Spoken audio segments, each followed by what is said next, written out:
Ethan Harper had always cherished the quiet rhythm of his life on the secluded lake his grandfather left him. At 39, a retired engineer with a modest fortune from his tech days, he spent his mornings casting lines into the glassy water, afternoons lost in dog-eared novels on his porch, and evenings watching the sun dip below the tree line. The lake, a pristine jewel in the countryside, had been in his family for 3 generations. Deeds, water rights, everything locked tight. No neighbors encroached. It was his sanctuary, far from the chaos of the world.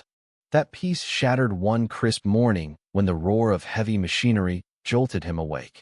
Peering out his window, Ethan spotted bulldozers churning up the shore, workers hammering away at what looked like a monstrous dock 100 feet long, 20 feet wide, multi-level extravagance with gleaming teak and polished steel, easily worth $500,000. His heart sank. This was his lake, not some public playground. Storming down to the site, Ethan confronted the crew, demanding to know who authorized this invasion. That's when Victoria Langford appeared, mid-50s, impeccably dressed in designer athleisure, her face twisted in smug authority. As the HOA president of the nearby upscale development, she declared the lake community waterfront, approved by her board. "It's for everyone's enjoyment," she sneered, waving off his protests like he was a pesky fly. Ethan's blood boiled. He introduced himself politely, papers in hand proving ownership, and asked them to halt. Victoria laughed it off, calling him a reclusive hermit who didn't understand progress. As he retreated, a neighbor, Sarah Jenkins, pulled him aside in a whisper. She'd seen Victoria burning documents in her backyard, maybe official notices she didn't want anyone to see. Digging deeper, Ethan pored over old maps and records at the county office. Everything confirmed. The lake was his, boundaries clear as day. He drafted a courteous letter to Victoria, suggesting a compromise like shared access fees. Her reply? A lawyer's missive accusing him of harassment and demanding $20,000 in damages. That's when the harassment kicked in. No trespassing signs sprouted on his property overnight. Burly security guards patrolled the shore, glaring at him from afar. False police reports flooded in, claiming Ethan was stalking workers. A dark SUV idled outside his cabin for hours, headlights piercing the night. His mailbox was smashed, tire tracks scarred his lawn. Ethan documented it all: photos, timestamps, police logs. This wasn't a dispute, it was war. Refusing to back down, Ethan investigated further. Permits for the dock? The waterfront consent was suspiciously blank. He overheard Victoria on a call, admitting they'd built without full approvals to get ahead. Sarah chipped in more. She'd witnessed Victoria's tirades, arguing on the phone about making it happen no matter what.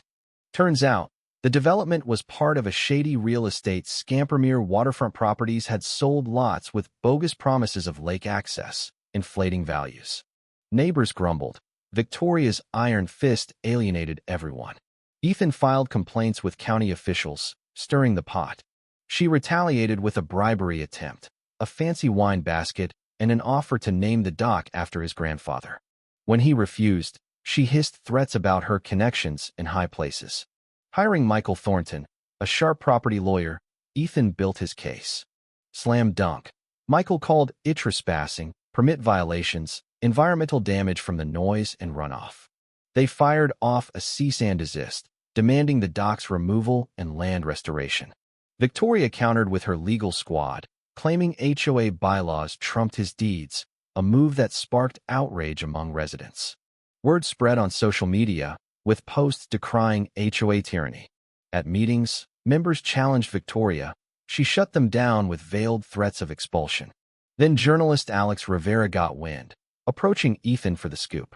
Victoria tried to kill the story, threatening to pull ads from Alex's paper. The article dropped. Local recluse battles HOA tyrant over ancestral lake. It laid bare the facts, including Victoria's suppression attempts. Comments exploded in support. People shared their own HOA horror stories, calling her a bully. A video surfaced of Victoria melting down in a parking lot, screaming at a bystander, going viral, and painting her as unhinged. Ethan reported structural flaws, pilings too shallow for the lake's currents. An inspector agreed, but needed an owner request to act ironic, since Victoria wasn't the owner. County officials launched a probe, uncovering violations galore. A cease-work order halted construction. Victoria defied it, hiring a slick city attorney to battle the county. As a massive storm brewed forecasts warning of gale-force winds and pounding waves, Ethan pleaded with her to dismantle the eyesore before disaster struck. She begged for a truce, offering cash. "Too late," he said. "Tear it down." The storm unleashed hell that night. Winds howled, waves hammered the dock like a battering ram. Ethan watched from his cabin as cracks echoed across the water, the structure groaning before snapping free. It bobbed wildly, debris scattering into the lake, drifting toward the river like a ghost ship. Morning revealed the wreckage, splintered wood afloat, the once grand dock reduced to hazardous junk. Victoria accused sabotage, but inspectors ruled that structural failure shoddy engineering couldn't withstand nature's fury. Fines piled up, $60,000 for violations, plus cleanup costs. Lawsuits rained down from neighbors and agencies. Her lawyer bailed, the HOA in shambles. Humiliated, Victoria sold her cabin at a fire sale price and vanished. Media feasted on aerial shots of the floating mess, public schadenfreude thick in the air. Debates raged online. Was this justice for property rights or overreach by a stubborn landowner? Some hailed Ethan as a hero against corporate greed. Others decried the waste, calling for HOA reforms. Peace returned to the lake, its surface calm once more. Ethan resumed his fishing, reflecting on how nature had the final say in this clash of egos. Bullying backfired. Rights prevailed, but at what cost? The drifting remnants might even form an ocean reef someday, a twisted legacy of one woman's hubris.